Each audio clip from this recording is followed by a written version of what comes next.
Welcome to Young Creative Hustlers, a podcast for artists who want to learn ways to make a living by what they love to do.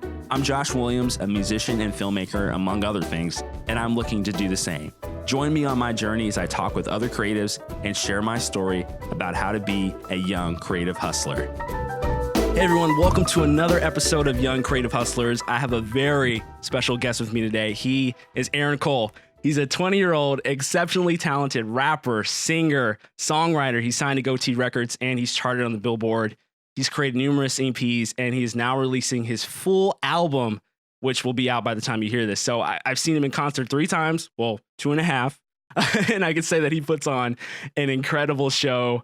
Aaron, welcome to the show, man. Hey, appreciate you, bro. Thanks for having me, man. Yeah, man. It was cool. I got to see you at Sunrise Festival in Virginia Beach. Okay. Me and my band had played like the day after you had performed, so it was really cool just to see you perform, man. You have like a presence, dude. Like I could tell you've been practicing for a while, man. Thanks, bro. Appreciate it. Yeah. I think my favorite song quote is, "I just gotta do what I gotta do." Yep, that's probably like that's a banger. So appreciate it, bro. Yeah, man. So I kind of want to get into the meat. So when did your music journey begin? Yeah.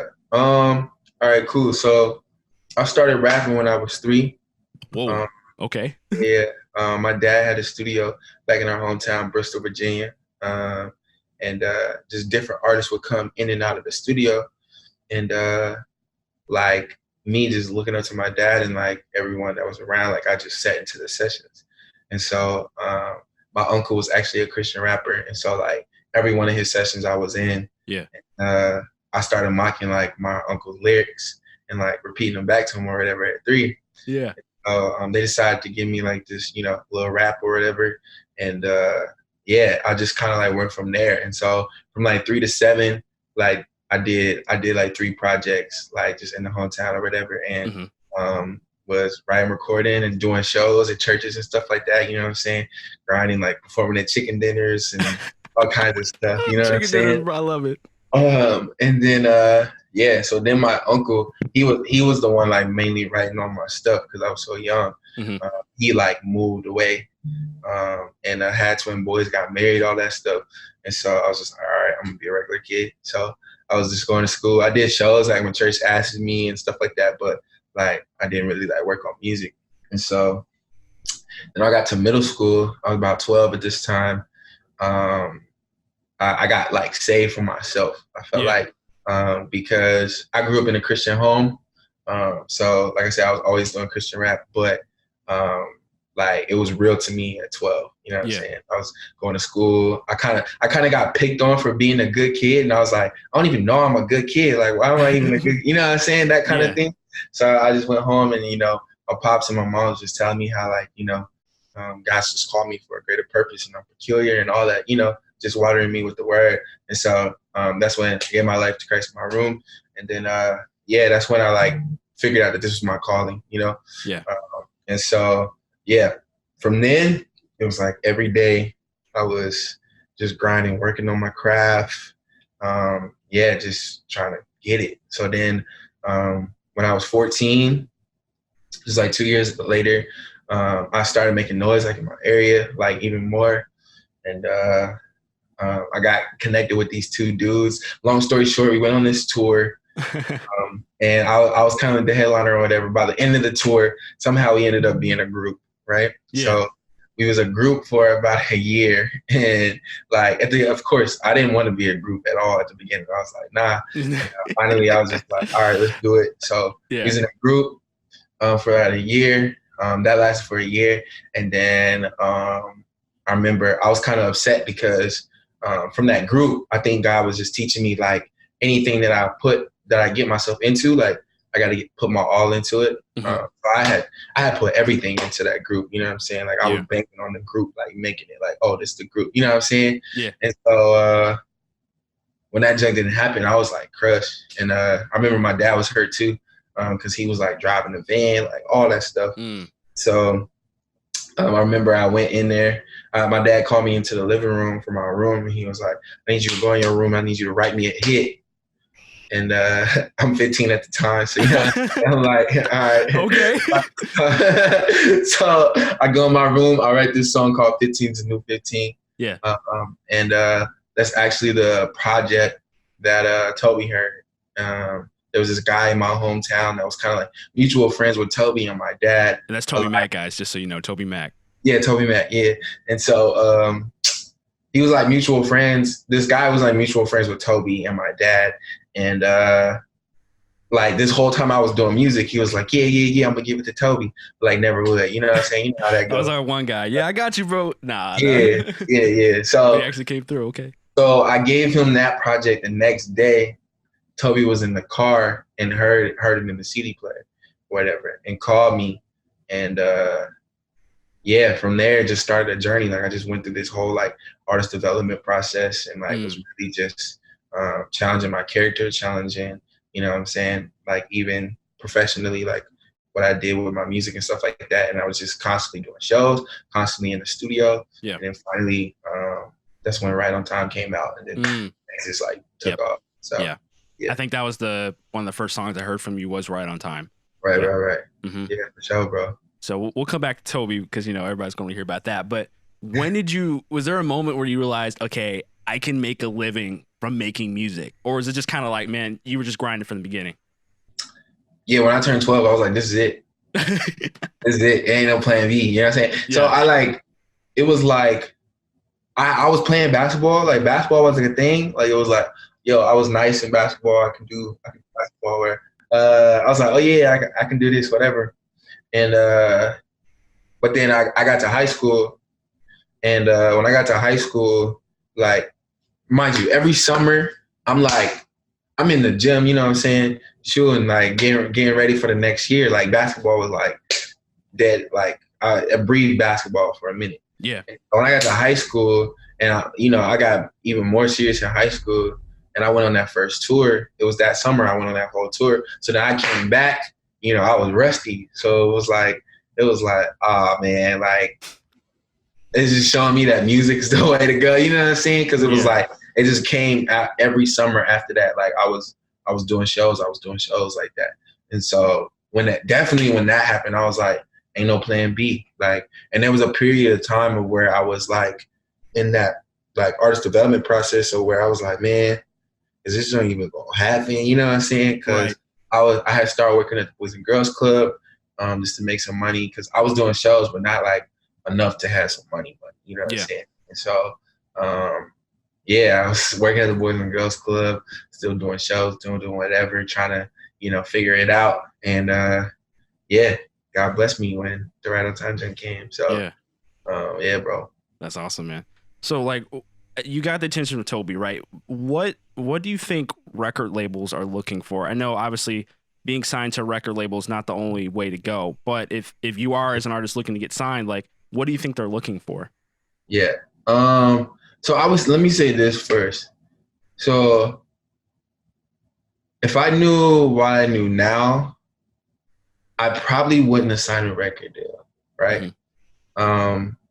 Just because I love Gotee, you know what I'm saying? I'm probably gonna be on here for a while, you know. I love where I'm at. I'm chilling. But I'm just saying, like, a label is like a bank. It's like, you know what I'm saying? They loan you money, they provide you relationships. And so if you can be independent and still make a noise, it's like that's the way to go. You hire a team.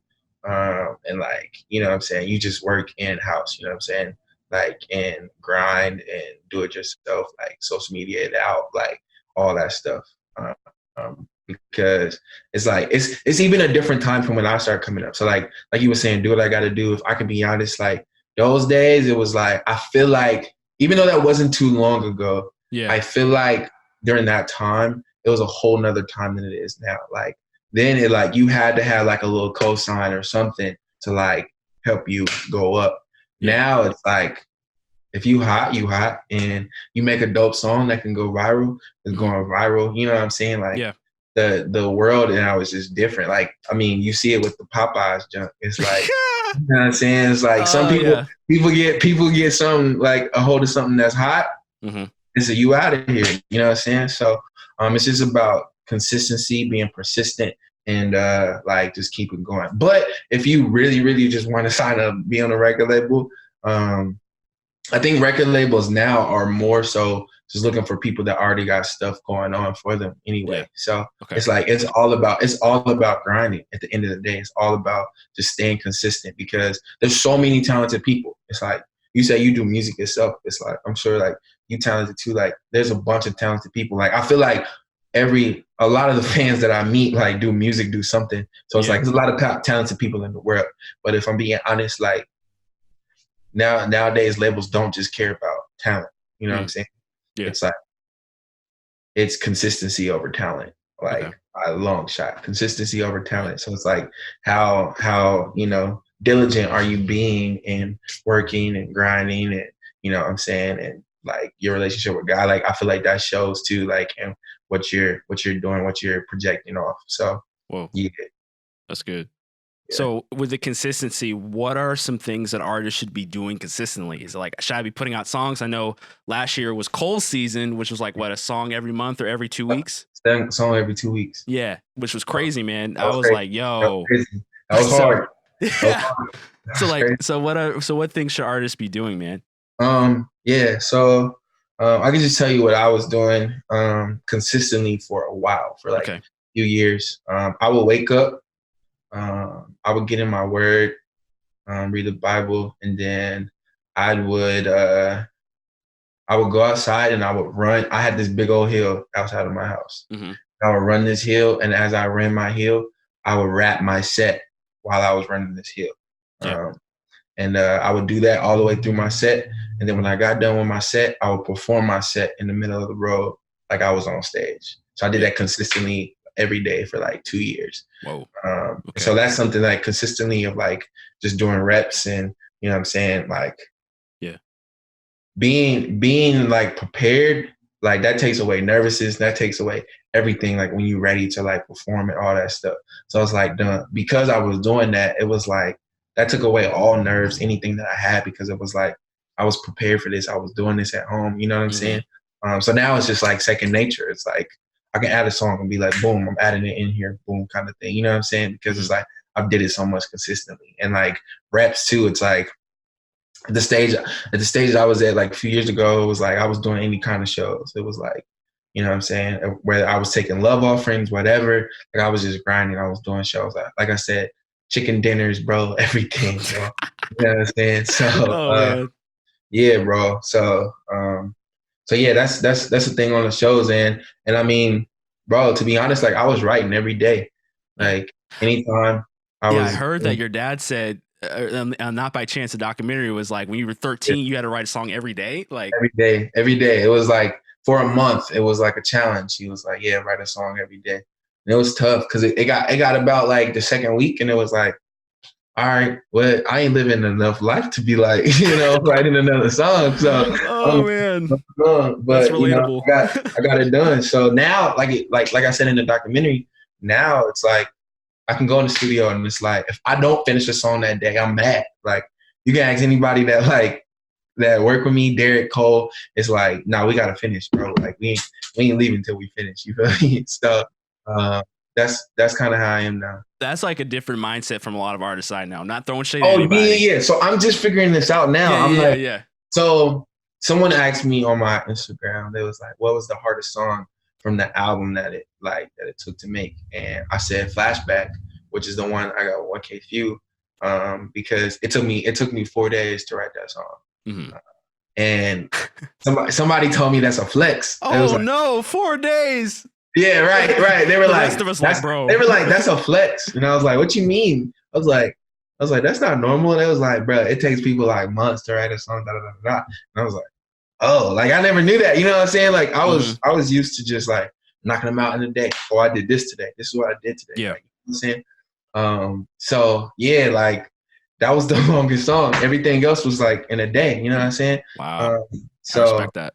So yeah, bro. So that was another thing consistently I did too. But everybody don't work like that. So it's like if you don't want to write every day, you don't have to. But it's definitely like made my writing better and made all that better. Because it's like even I had got off of that for a while, and like even doing the Do Rag Cold Tuesdays that I do now, it's like that's even got my pen like better because it's consistently every week I'm writing a new verse. You know what I'm saying? So Yeah.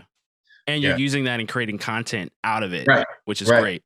Okay. right. Content. That's why I'm saying consistency about it. Yeah. So would you yeah. recommend artists create kind of like a hashtag like you did with Do Rag Cold Tuesdays, or kind of something that keeps people coming back? This something, I mean, it don't even have to be that. It could be a vlog.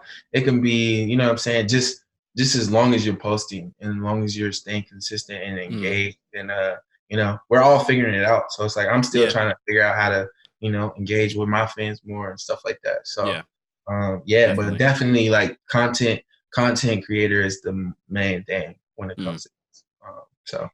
So what kind of for the younger artists out there that are just getting into this, what kind of revenue streams are available as a music artist? Like, do I have to go on tour? Like, do I need to be selling CDs out my car? Like, what are those revenue streams to build? Yeah. So if you're just trying to be like if you're trying to be an artist, like kind of like what I'm doing, where you making music, doing shows and stuff like that, you make your money, especially on a label. If you're on a label, you make your money from tours and merch. That's it. You know what I'm saying? Because my label puts up the money for my music, so they get that on the back end, like the money from the music. And then when all that's recouped, that's when I start getting money from, you know, all that stuff. So that's where I make my money from. I'm starting to develop other revenue streams of, like, you know, clothing line or real estate and all that stuff, because I mean it's important to have multiple, you know, streams of income or whatever. But that's the two main streams: touring and merch. And so, but there's also, like, you can, if you know, build relationships, there's a way that you can make money just doing sync songs, like. You know what I'm saying? Just making, if you don't know what sync is just like music that they use for TV shows and sports and stuff like that. And building relationships you can find you like a good little thing of where you just like making songs for sync. You get your money like that and you just keep it going. You know what I'm saying? That's the main things when it comes to making money from music. But if you're independent, like I said, you're making money from all the streams, you're making money from all the purchases, plus touring, plus merch. And you know, I'm just making from touring and merch and stuff. So Gotcha. Man, that's a good answer, bro. I appreciate that. Yeah, no doubt. So you've collaborated with Toby Mac, Derek Minor, and like other popular artists in the Christian hip hop industry. How do you collaborate with artists that might be bigger than you are? Like, how do you approach people for collaboration, you know, that may be at another level? Usually it's just relationships. You know what I'm saying? Like I was cool with Derek and I was just doing my thing. And Derek was like, oh yeah, we got to work. You know what I'm saying? Because I was just grinding. And then, you know, I'm on Toby's label. So of course Toby's like, yeah, let's get it in. So it's more relationships. Like I usually don't hit up people like, oh, let's work. I'm more like, let's build. You know what I'm saying? And then I build, and we both like vibe with each other's stuff. That's when I, you know, work with people. Like everybody on my album is like, I rocks with heavy. So it's like, I got 1K Few on the album. I got, that's my guy. And then I got this girl named Chastity out of Sacramento. Like she was from one of my homies, JG, that connected us or whatever. And so that it was like, it was off of love for my homie JG. And I heard her, I was like, now we cool, you know what I'm saying? And then my boy Evan Ford from Evan and Eris, it's like, we've been cool for forever. Caleb, you know, Caleb was on my first project, we got no choice. And then Derek, and then, you know what I'm saying, Montel, like I knew all these dudes before, like, you know, I was even where I'm at, where they were where they're at. So it's like, it's collaboration is all about relationships for sure. And also just like you said, like putting out that consistent work so that people actually see you and see that you're doing work. You're not just another, you know, rapper out here. Yeah, for sure. Yeah, definitely. It's like, that's all it came from. It's just like staying consistent and being like, oh yeah, like I see you doing your thing. So, you know, that's how I do it too. It's like, I know a lot of people right now that's coming up, you know, even under me that like, you know, I've been seeing grinding for a while. And like, I'm like, yeah, let's work. You know what I'm saying? Let's work now. You know what I'm saying? So What's one of the most important things that you've learned from music industry veterans, kind of like Toby? Because Toby, I maybe you said this on the interview with Wado, but like Toby's been in the game for a while, a long Yeah, time. What's yeah. something that you learned from him or from other people that you've met along the way? I think, bro, the biggest thing is humility that I've learned from all the people that's, high up. Like, humility is the thing that's going to take you the long haul. You know what I'm saying? Humility in relationships. Because it's like, man, like, people are not going to work with you if you're, butthole. Like, Yeah. lack of a better word. Like, people not going to work with you if like that. So, it's like, that's like, yo, Toby's one of the humblest dudes I know. Derek's one of the humblest dudes I know. It's like all the people that's in the positions like of high up, like they're they practice humility and even if they feel themselves, getting a bit of pride or whatever, like they check themselves like, yo, yeah, I was tripping. You know what I'm saying? So yeah, I think that's the biggest thing. One of the biggest things. So Gotcha. So what's your new project about, man? I mean, I know, but our listeners need to know, what is Not By Chance about? Not By Chance. So yeah, man. I think it's 3 parts to Not By Chance. The first part is just like, man, like you just heard my whole story of like what it took to even get to where I'm at today.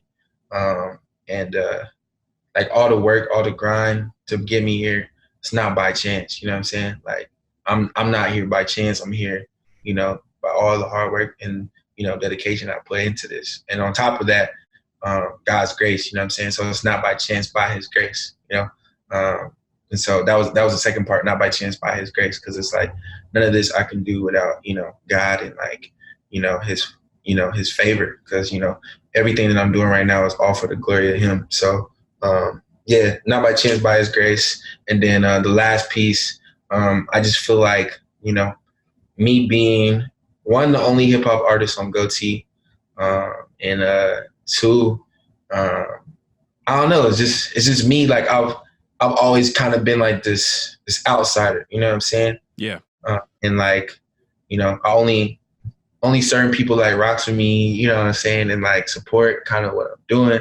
And so that used to get to me. I was like, oh, why are, this person not posting myself? Why is this person not rocking with me? Yeah. You know what I'm saying? And I'm just learning, bro, that like, God don't care about none of that. You feel me? Let's be real. Yeah. God doesn't care about none of that. And like, he just showed me, bro, that he's called me to be set apart. And it's not by chance that he made me who I am. So like, even like each one of us, it's like, it's not by chance that he made Josh, you feel me? Yeah. So that's what the whole album is about. It's just, man, like one, like just hearing my stories of like the things that I battle with, and like just real life. It's like, man, I just want you to know, like the place that I'm at right now is not just by chance. It's like by God's grace, it's by God's hard work. And like all the things that God orchestrated, like God orchestrated for me to be where I'm at right now, with all the lessons, with all the things that I'm dealing with. So yeah, that's awesome, man. So what's one thing that you would recommend for artists to do? Like they're just getting started on their music journey. Like, should they focus on writing? Should they focus on like content? Like focus on getting out songs? What's one thing you would recommend for artists to do to start that hustle? Yeah, I mean, I think it's about getting hot. So writing, like getting dope songs, you know what I'm saying? Like that'd be the thing I focus on. Cause you get dope songs, it's like that's when you're gonna get booked. That's when people gonna start paying attention to you. When people start want to work with you, start saying like you dope, whatever, you know what I'm saying? Yeah. And so I think that's where I would start. I'd be like, yo, I gotta get hot. Like I gotta get my bars crazy. I gotta get my hooks on another level, relatable. You know what I'm saying? So yeah, I think I would start there. Okay. Cool, man. And where can everyone listen and check out Not By Chance or follow you and find you? Yeah, Not By Chance comes out in less than 48 hours, bro. Yes, sir. It's going to be everywhere. It's going to be everywhere. Apple Music, Spotify, iTunes, Pandora, Google Play, SoundCloud, all of it. Everything. We're going to be on there. So we're probably about to sell out the album release concert. Let's go. Tonight, tomorrow. Got about like 2 tickets left. So yes. and it's about to be crazy. So I'm excited for the season and God's calling me to do. So yeah, bro. That's awesome. Make sure you come to Hampton Roads, man. Come back soon. Yeah, for sure. Yes, sir. Man, I got so much out of that episode. I hope you enjoyed it as much as I did. Super fun to have Aaron Cole on the show. Make sure you check out his work. And if you enjoyed this podcast, please just leave a 5-star review on Apple Podcasts and help spread the word. If you have anybody that you want me to feature on the show, just email youngcreativehustlers@gmail.com, and I'd love to take a look at their work or your work. And we'll see you on the next episode. Peace.